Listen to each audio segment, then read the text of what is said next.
ఇవాళ కశ్మీర్లో టెర్రరిస్ట్ పాకిస్తాన్ టెర్రరిస్టులు ఏమంటున్నారు, కశ్మీర్ను ప్రత్యేక దేశంగా చేయాలని చెప్పి అంటున్నారు. మరి వాళ్ళకి తేడా అయింది.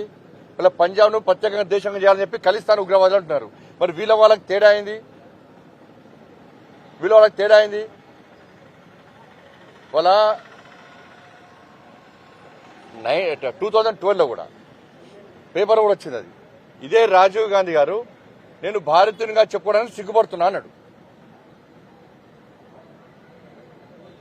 వాళ్ళ బావ కూడా ఈ దేశ పౌరుల మీద తప్పుడు కామెంట్ చేసిండు. అంటే ఈ కాంగ్రెస్ పార్టీ సోనియా గాంధీ, రాహుల్ గాంధీ, ఇందిరాగాంధీ కుటుంబం ప్లస్ కాంగ్రెస్ పార్టీ విధానాలు సేమ్ విధానాలు. వాళ్ళకి ఏంటంటే INDIA అది ఎట్లా అక్షరాలకు ఎట్లా చీల్పికిందో వాళ్ళు ఇప్పుడు దేశాన్ని కూడా అట్లా చీల్చాలని ప్రయత్నం చేస్తున్నారు. ప్రజల దృష్టి మళ్లించడానికి ఇవన్నీ కామెంట్స్, వివాదాస్పద వ్యాఖ్యలు చేస్తే ఇద్దరు నితీష్ కుమార్ గారి పేరు, మమతా బెనర్జీ గారు ఏమంటున్నారు 40 సీట్లు కూడా కాంగ్రెస్ పార్టీ గెలవదని చెప్పి అంటున్నారు. ఈ INDA ఎక్కడన్నదిగా. కాబట్టి దాని విషయంలో దృష్టి మళ్లించడానికి ఈ వివాదాస్పద వ్యాఖ్యలు చేసి దేశద్రోహ కార్యక్రమాలు పాల్పడ్డారు. కాబట్టి వీళ్ళ మీద దేశద్రోహం కేసు పెట్టాలి. వీళ్ళ మీద ఫస్ట్ ఇది ప్రజలు ఆలోచించాలి. ఇవాళ ఒక దేశాన్ని ఇవాళ ప్రపంచమే భారతదేశ ప్రజల యొక్క ఐక్యతను చూసి ఇవాళ ఆశ్చర్యపోతున్నారు. ఇవాళ ప్రపంచంలో అత్యున్నతమైన ప్రజాస్వామిక దేశం ఏదంటే భారతదేశం అని చెప్పి ప్రపంచం అంతా భావిస్తున్నారు. అందుకే మోడీ గారిని ది బాస్ అంటున్నారు. మోడీ గారి ది బాస్ అంటే ఈ దేశంలో ప్రతి భారతీయుడు బాస్ కానట్టే గుర్తించినట్టే. దాన్ని పక్కబెట్టి దేశాన్ని 4 ముక్కలు చేయాలని కోరుకోవడం ఈ దేశం యొక్క ఐక్యతను విచ్ఛిన్నం చేయడమే. ఇవన్నీ కూడా దేశద్రోహ వ్యాఖ్యలు, టెర్రరిస్టులు, ఉగ్రవాద చేసిన వ్యాఖ్యలను వీళ్ళు సమర్థించినట్లే, వాళ్ళని వీళ్ళు ప్రోత్సహించినట్లే. కాబట్టి ఈ విషయంలో ప్రజలు జాగ్రత్త వహించాలని చెప్పి నేను రిక్వెస్ట్ చేస్తాను.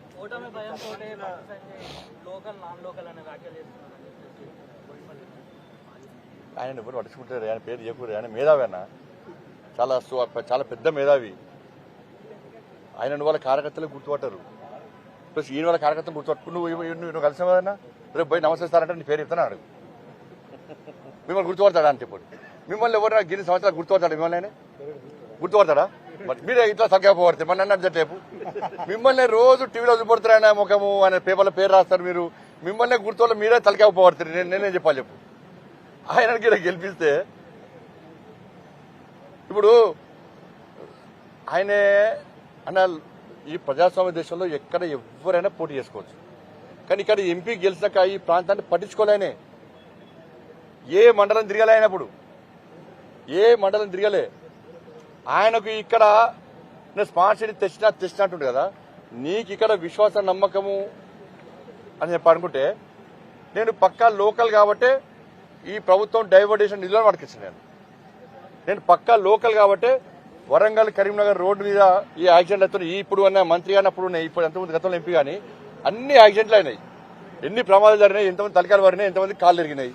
ఎప్పుడైనా వెళ్ళి మాట్లాడినరా? ₹1 ఇచ్చిండి ఆయన మేధావి, సోకాళ్ళ మేధావి. ₹1 అన్న, ₹1. నేను 60 కోట్లు 40 కోట్లు నేమ్ పట్టుకొస్తే ₹1 ఇచ్చింది. ఇచ్చి పేపర్ రాయించుకోండి.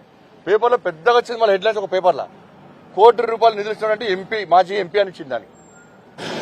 దానికి పాలాభిషేకం కూడా ఇచ్చింది. ఆయనకు ఆ పాల పొట్టాల పైసలు కూడా కాలే ఇచ్చింది. నేను 40 నేమ్ పట్టుకొస్తే ఈయన పట్టుకొని వచ్చి ప్రజలను అట్లా చేద్దాను. అరే వాళ్ళు అభివృద్ధి చేస్తే చెప్పుకోవాలి. తల్లి వాళ్ళు అభివృద్ధి చేస్తే చెప్పుకోవాలి. నేను కూడా ఒప్పుకుంటా. కానీ నేను చేసిన అభివృద్ధిని వీళ్ళు ప్లాన్ ప్రకారం కాంగ్రెస్ బీఆర్ఎస్ కలిసి బండి సంజయ్ ఏం చేయలేదు అని చెప్పి ఒక ప్లాన్ ప్రకారం ప్రచారం చేస్తున్నారు. కరీంనగర్ అసెంబ్లీ నియోజకవర్గంలో ఎన్నికల సందర్భంలో కాంగ్రెస్ బీఆర్ఎస్ కలిసి సేమ్ బీఆర్ఎస్ వాళ్ళు ఏది మాట్లాడితే కరీంనగర్లో కాంగ్రెస్ వాళ్ళకి అదే మాట్లాడతారు. సేమ్ ఇద్దరు రాత్రి కూడా ఫోన్ మాట్లాడుకుంటారు. ఇద్దరు రాత్రి కూడా ఏం మాట్లాడుకుంటారు, పొద్దున సేమ్ అదే విమర్శలు. దానికి మేము మంచిగా బుక్లను కొట్టించి ఇంటిని వంచితే అన్ని మూసుకొని నిలబడ్డారు. మళ్ళీ ఇప్పుడు మళ్ళీ స్టార్ట్ చేసి ఇప్పుడు మళ్ళీ వంచాం.